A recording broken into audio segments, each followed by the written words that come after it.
Hello, and thanks for watching my presentation video for Earthspeak Homestead. My name is Laura Eklund, and my mentor is Kelda Lorax. I'm a mother, wife, artist, gardener, and I love permaculture. I want to inspire and motivate myself and others to reconnect and protect the natural environment on Earth. This design is for 10 acres of land, 9 of which has been logged, with the intention of creating an abundant homestead. There are 8 main goals for our homestead. Number 1, finish our bathhouse by spring of 2021. Number 2, increase food production to sustain our family by 2023. Number 3, construct a cob oven in the spring of 2021. Number 4, reduce our waste by more than 50% by 2022. Number 5, construct a gray water system before the winter of 2021. Number 6, connect with neighbors, marginalized communities, and indigenous people with gatherings in 2021. Number 7, implement ideas for landmates, hip camp, workshops, gatherings, etc. to earn income by spring of 2022. Number 8, construct a retention pond and natural pool by spring of 2024. Here's the base map. It shows fences, structures, and the well.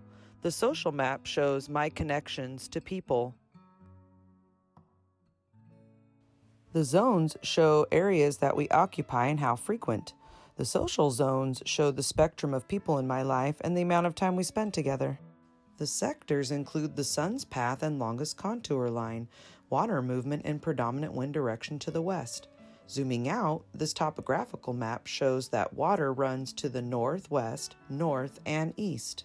Here are overall property temperatures as well as vehicle and aircraft travel pathways. Social structures shows the names of our closest neighbors. Most are friendly and one has had a pattern of illegal activity. Resources consist of rainwater catch, well, greenhouses, useful and edible plants, forest areas, burnable wood, and biomass. Social resources are my landmates, intentional neighbors, closest neighbors, and nearby friends. The usable water on the property comes from rain catchment and the well. The well water goes to the plants after human or duck use, and rainwater goes to the ducks and plants. This is how water flows through the landscape.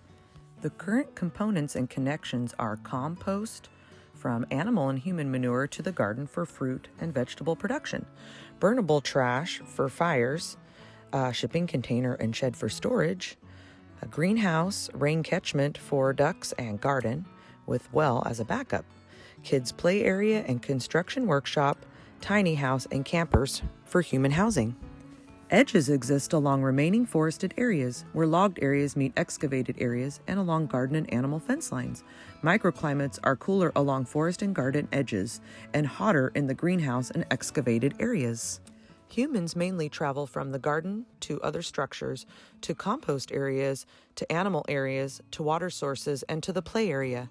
Here are additional domestic and wild animal paths, locations of capital and its flow on and off site, flow of food and products on and off site, patterns created from the human interaction with the land. Garden, orchard, forest, and cleared areas, as well as lists of trees, shrubs, small plants, mushrooms, perennial, and annual veggies in these areas. Details of location of plants and trees in the garden and orchard. Type and location of buildings, as well as details of the tiny house under construction. Social and invisible structures includes main human gathering locations, moratorium area, property boundary, Pierce County codes and restrictions, as well as septic design plans approved by the county. Our technology includes cell phones, water pumps, power tools, deep cell batteries, solar panels, flashlight battery banks, solar LED lights, a propane heater, fridge, and stove. Our transportation is 2 newer vans and 2 older trucks, as well as a camper and utility trailer. Our landmate has a camper and vehicles as well. The energy comes from 2 main generators, 1 backup generator, and deep cell batteries. A diagram of animal, waste, and nutrient cycles, the scale of permanence in relationship to the site, species lists for insects, trees, shrubs, small plants, mushrooms, and animals, a detailed list of all components on site, stakeholder interviews revealing the client's desires to be more sustainable, have intentional community, produce food, have workshops, create ponds, explore eco-building, and build a cob oven. Wildlife observation details of insects, animals, plants, and the environment interacting.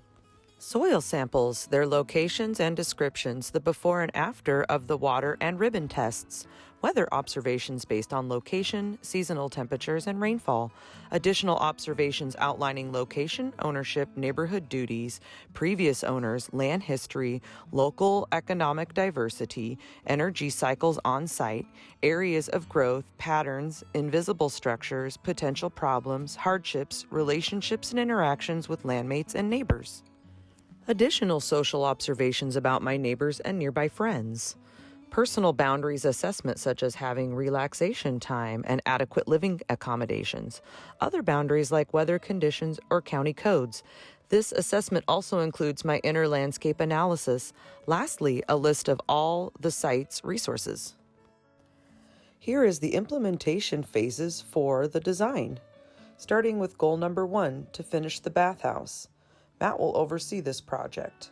Terrence will help finish tile, and Matt will install shower and sink. Zach will also help with finishing the plumbing for the gas, the water, and the gray water. Goal 2, increase food production with Laura to oversee the goal. Increase garden beds, fruit trees, and berry bushes by upwards of 30 to 40% in the first year. Increase jamming, canning, seed saving, rain catchment, mulching, and manure. Wild forage edible and medicinal plants, and manage invasive species in zones 3 through 5. Continue to increase garden area and fruit trees by 30 to 40% annually. Preserve food and save seed. Maintain existing fruit trees in the old goat pen. Goal 3, outdoor cob oven, overseen by Matt, and will involve learning about building a cob oven, picking a site, and acquiring the necessary materials. There will be a plan for a work party for constructing the cob oven, as well as preparation for the site, creation of the foundation and roof, with follow-up evaluation once construction is complete.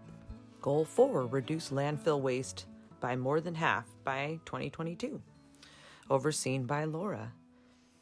Will involve researching products, their uses, packaging, and their replacements, surveying and listing amounts and types of waste and products coming on and off site. Increasing our food production will be key to our success here. Monitoring and evaluating our reduction goals for landfill waste, products used, and eco-friendly replacements. Focusing on growing food and medicine that we would normally purchase, surveying the amount of recycling and waste to see that the goal of 50% is reached, continuing to monitor, evaluate, and replace products that create waste.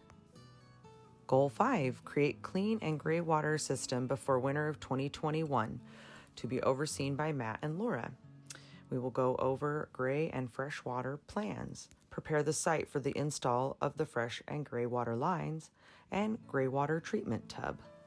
We will see to it that the install of the bathhouse and kitchen plumbing is complete, and install gray water tub, plants, sand, gravel, and soil.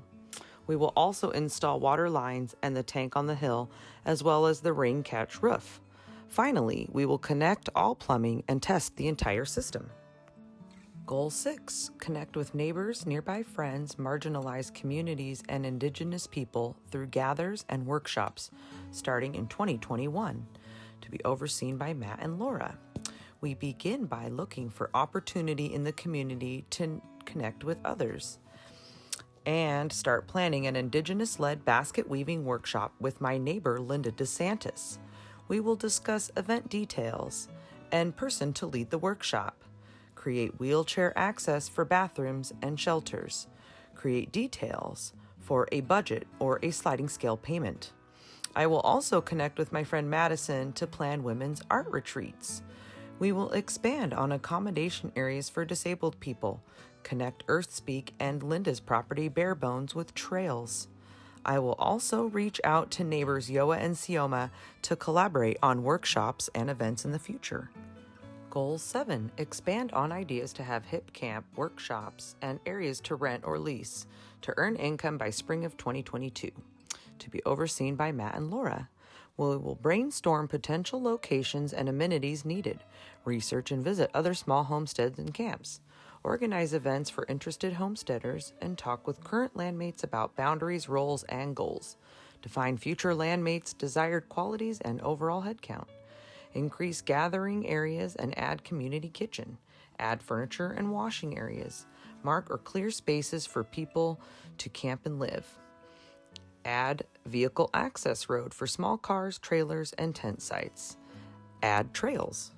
Research hip camp. Use free resources for materials and furnishings. Pursue parties interested in cohabitation. Hook up wood stove and greenhouse and use for gatherings. Plan live-in areas, structures, materials, and location for another composting toilet. Goal 8, create a pond and natural swimming pool by spring of 2024, overseen by Matt and Laura. Research natural swimming pools and pond creation. Begin necessary applications for permits. Mark large sink area close to the house for the natural swimming pool location. Plan path of water flow between the ponds and mark highest sink area for the retention pond. Plan the construction, timeline, and materials for the projects. Excavate marked areas and create water path and overflows. Construct the natural swimming pool and finish the pond with a clay bottom.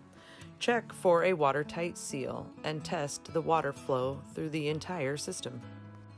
This implementation map shows location of propane line, rain tank on the hill, water lines, and rain catch roof. The house diagram shows the details of the propane, hot and cold water plumbing in the house. Here's the gray water treatment diagram with baffles in a tub, large rock and gravel on bottom with soil and sand on top. Aquatic plants, rushes, and reeds clean the water before it goes to the duck pond and garden. This diagram shows existing and new fruit trees, perennial and annual veggie beds, fire pit, and picnic tables by the cob oven. There's fruit tree guilds along the swimming pool water paths and next to the house. The duck coop area moved. Annual veggies, herbs, and pollen attractors have been added to the area directly southeast of the house. Here's where more rain catchment was added up the hill from the garden. The picnic tables, gardens, woodpile, and house and greenhouse surround the cob oven. Compost is closer to animals and new compost toilet area. Fruit tree guilds to the southwest create a privacy screen for this area, and guilds on the west of the house block the west wind. The ducks are directly downhill now from the rainwater and filtered gray water sources. New annual beds with southern exposure are close to the house and the natural pool. Fruit tree guilds surround the pool and offer shade. This is a list of seeds saved last year and plants that wintered over for this year's garden. The annual bed to the north gets some late day shade from the house. Both beds are surrounded by pollinators and close to the rain tank. This tank is also backup water that could be used for the house. Calendula, bachelor's buttons, marigolds, nasturtiums, sunflowers, and echinacea will be sown. Three sisters, root veggies, brassicas, and leafy greens will get planted here. Duck water will go to the fruit trees, and additional bamboo will be added to ensure compost area remains hidden. Tomatoes, tomatillos, and peppers in the greenhouses. Mixed annual and veggie areas I left open for the option of family and landmates to choose where to plant things. Pear and apple trees for windblock. Here's the water flow directions to the sink. The locations of the ponds and pool were chosen based on the contour of where the sinks are, based on the topographical maps and surveying.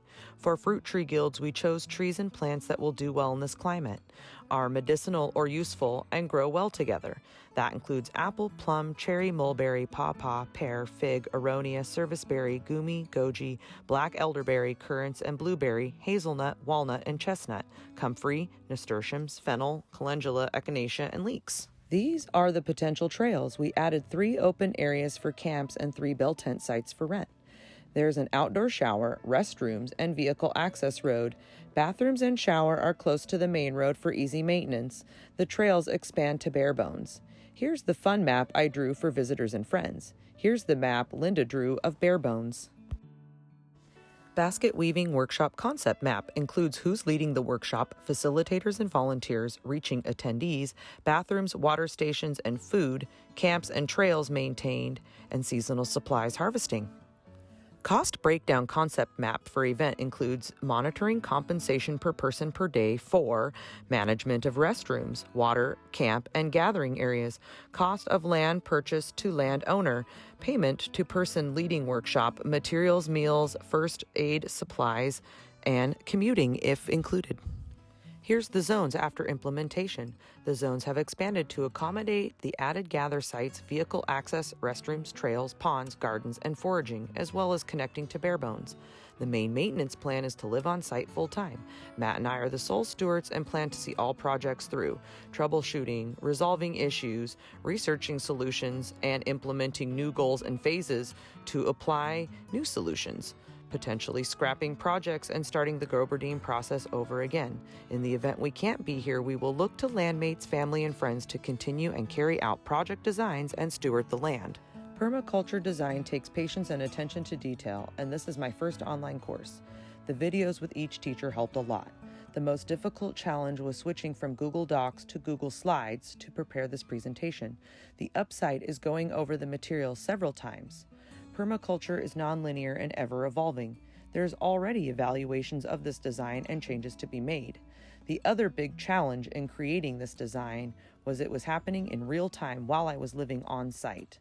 The design was initially based on raw logged land, but when I switched to Google Slides, I created a new starting point that reflected infrastructure created from the ideas for design from the beginning of the course. I was so fortunate to have Kelda as a mentor, friend, someone I deeply respect, and also recommended the course to me. Having a mentor is key to accomplishing this course. I discovered amazing websites, info sources, apps, and self-discipline through this course. I'm excited for many more designs and a future in permaculture. Thank you so much for watching my video.